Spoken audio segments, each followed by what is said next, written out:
আশামণি, বয়স মাত্র ১৩। নামের সাথে আশা শব্দটি থাকলেও আজ তার জীবনে আশার আলো বড়ই ক্ষীণ। ছোট্ট এই মেয়েটি হয়তো মাদ্রাসায় মুখে ছিল পবিত্র কুরআনের আয়াত।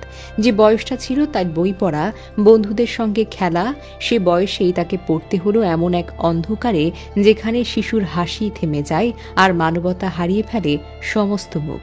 কে জানত এই কোমল বয়সেই তাকে হতে হবে নির্মম শিকার, অমানবিকভাবে ৩ দিন ধরে একটানা নির্যাতন। যে নির্যাতনটা শুনলেই বুকটা আপনার কেঁপে উঠবে, চোখ ভেসে উঠে এক শিশুর অসহায় মুখ। ঘটনা ঘটে গাজীপুর জেলার কালিয়াকৈর উপজেলায়। মাত্র ২ মাস আগের কথা। মা বাবা গার্মেন্টসে চাকরি করেন, মৌচাকের এক ভাড়া বাসায় থাকতেন তারা। আর সেই পাশের বাড়ির এক যুবক জয় কুমার দাস নামের এক প্রতিবেশী পরিচিতির সুযোগ নিয়ে ধীরে ধীরে কাছে আসে। একদিন কৌশলে সে নিয়ে যায় ছোট্ট আশামণিকে।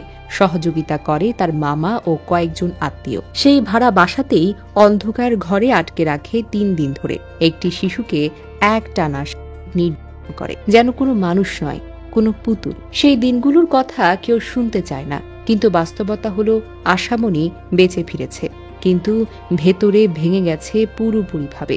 সবচেয়ে বেদনাদায়ক বিষয় হলো এই ঘটনার পরও ২ মাস কেটে গেছে, কিন্তু পরিবারটি মুখ খুলতে পারেনি।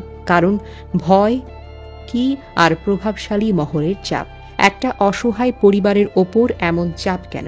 একটা শিশুর আর্তনাদ কি কারো কানে পৌঁছায় না? তবুও শেষ পর্যন্ত একজন স্থানীয় মানবিক মানুষ সাহস জুগিয়েছেন।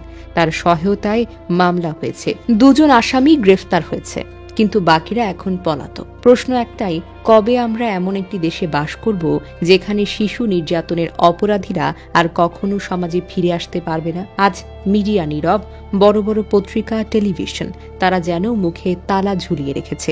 ক্যাম্পাসগুলো চুপ, সমাজও নির্বিকার। ভাবুন তো, যদি এই ঘটনার পেছনে অন্য শ্রেণীর বা ভিন্ন পেশার মানুষ জড়িত থাকতো, তাহলে আজ সেটাই হতো দেশের প্রধান শিরোনাম। রাস্তায় নামতো সবাই, প্রতিবাদে উত্তাল হতো ক্যাম্পাস। কিন্তু আজ কেন এই নীরবতা, কেন এই বৈষম্য? একজন মাদ্রাসা ছাত্রী মানে কি তার কষ্টের কোনো মূল্য নেই? একটি শিশুর কান্না কি শুধু তার পরিবারকেই শুনতে হবে? আজ দেশের বিভিন্ন স্থানে কিছু শিক্ষার্থী প্রতিবাদে নেমেছে। তারা বলেছে, কে নয়, বিচারহীনতাকেই শেষ করতে হবে।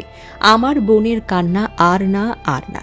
এই স্লোগান শুধু রাস্তায় না, প্রতিটি বিবেকবান মানুষের মনে জ্বালিয়ে তুলুক আগুন। কারণ এই সমাজের নীরবতা দর্শকদের জন্যই আশ্রয় তৈরি করে। একটি শিশুর কষ্ট একটি জাতির বিবেক জাগিয়ে তুলুক। ন্যায় বিচার হোক প্রতিটি অপরাধীর জন্য, জাতি, ধর্ম, বর্ণ, শ্রেণী নির্বিশেষে।